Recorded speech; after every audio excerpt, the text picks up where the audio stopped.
Hey guys, this is just gonna be a little quick update. I made a 3D origami Angry Bird, a red one.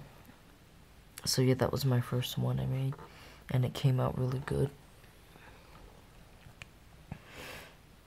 And I could add that up to with my penguin, so I got 2 birds so far.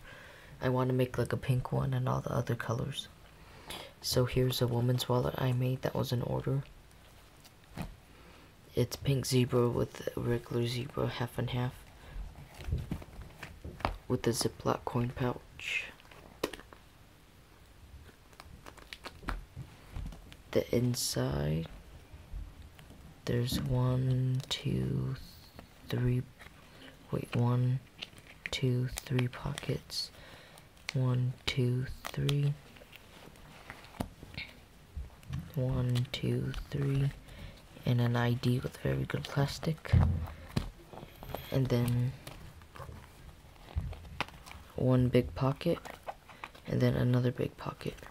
So yeah, there's 2 big pockets, a coin pouch, and 10 card slots and 1 ID. So this is my first woman's wallet.